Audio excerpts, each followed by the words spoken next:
Revue de presse du samedi 03 mai 2025. Visite fraternelle au Gabon. Diomaye Faye à l'écoute de la diaspora sénégalaise. Le président de la République du Sénégal, Bassirou Diomaye Faye, a entamé sa visite officielle au Gabon dans une ambiance empreinte de solennité et de chaleur. Accueilli avec les honneurs militaires par son homologue gabonais, le général Brice Oligui Nguema, le chef de l'État sénégalais a ensuite été ovationné par une foule enthousiaste de compatriotes venus lui témoigner leur soutien indéfectible. L'après-midi a été consacré à une série de rencontres avec les représentants des organisations sénégalaises établies à Kouzétizor, à Libreville et au-delà. Ces échanges ont permis au président Faye de prendre le pouls de sa communauté expatriée, d'écouter leurs préoccupations et de réaffirmer son engagement à renforcer les liens avec la diaspora sénégalaise, Sénégal, vers une haute autorité des médias, pour une régulation renforcée et une presse assainie. Face à l'explosion des contenus numériques et à la multiplication de supports médiatiques non régulés, l'État sénégalais prépare une réforme ambitieuse de la gouvernance des médias.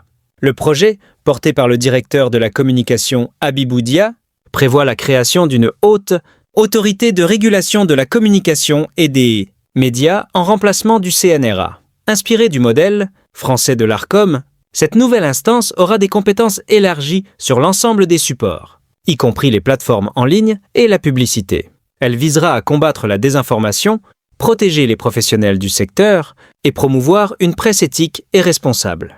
Ce chantier intervient alors qu'un audit a révélé que plus de la moitié des 617 organes de presse identifiés sont en situation d'irrégularité.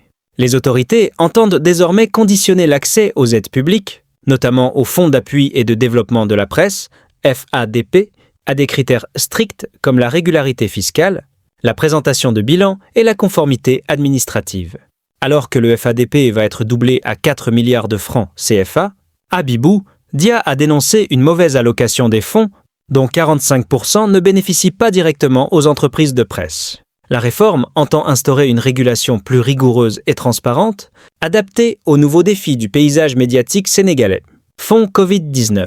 Le Sénégal engage des poursuites contre d'anciens ministres pour mauvaise gestion présumée.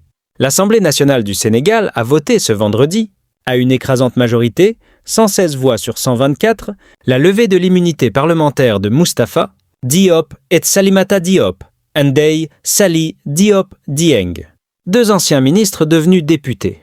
Cette décision intervient dans le cadre d'une enquête judiciaire sur des irrégularités présumées liées à la gestion des 1000 milliards FCFA du Fonds de riposte contre le Covid-19.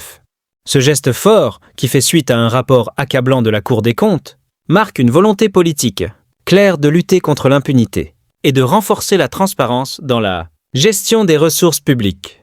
Dans la continuité de cette démarche, une séance plénière est prévue le 8 mai pour examiner une résolution visant à traduire devant la haute Cour de justice 5 anciens ministres du régime de Macky Sall, dont Amadou Mansour Faye, Aïssatou Sophie Gladima et Ismaïla Madior Fall. Tous sont cités dans le rapport pour des manquements présumés dans l'exécution du programme Force Covid-19. Cette initiative, rendue possible par l'alternance politique de mars 2024, confirme l'engagement des nouvelles autorités à faire toute la lumière sur la gestion des fonds publics durant la pandémie. Transport routier, le Mali interdit les camions hors normes après le 13 mai. Le Sénégal appelle à la vigilance. Le ministère sénégalais des infrastructures, des transports terrestres et aériens, MITA, a alerté les transporteurs sur l'entrée en vigueur d'une mesure des autorités maliennes interdisant la circulation des camions gros porteurs hors normes et hors gabarit sur leur territoire à compter du 13 mai 2025. Cette décision, conforme au règlement 14 de l'UMOA, met fin à une période de tolérance exceptionnelle de 15 jours, obtenue grâce à l'intervention diplomatique du Sénégal. Dans un communiqué officiel, le MITA souligne que plusieurs véhicules non conformes se retrouvent déjà bloqués aux frontières ou en territoire malien, malgré des notifications antérieures. Il appelle les acteurs du transport routier à respecter strictement cette nouvelle échéance et à se conformer aux réglementations en vigueur dans les pays partenaires pour éviter tout désagrément ou immobilisation future. Justice. René Capin. Bassène, condamné à perpétuité. Voit son dernier recours rejeté. René Capin Bassène, journaliste emprisonné depuis plus de 7 ans dans le cadre de l'affaire de la tuerie de Boffa Bayotte, a vu son dernier recours rejeté par la Cour de cassation ce vendredi 2 mai. La haute juridiction a confirmé sa condamnation à la réclusion criminelle, à perpétuité, mettant fin à son long combat judiciaire. Cette décision survient alors que de nombreux soutiens s'attendaient à sa libération, convaincus de son innocence. Le coordonnateur national du mouvement Vision Sénégal, Madia Diop Sané, a exprimé sa consternation face à ce verdict, réaffirmant la conviction de son mouvement que Bassène est innocent. Par ailleurs, des inquiétudes grandissent concernant l'état de santé du journaliste, qui devait être évacué à Dakar pour une intervention médicale urgente après avoir subi des tortures lors de son incarcération.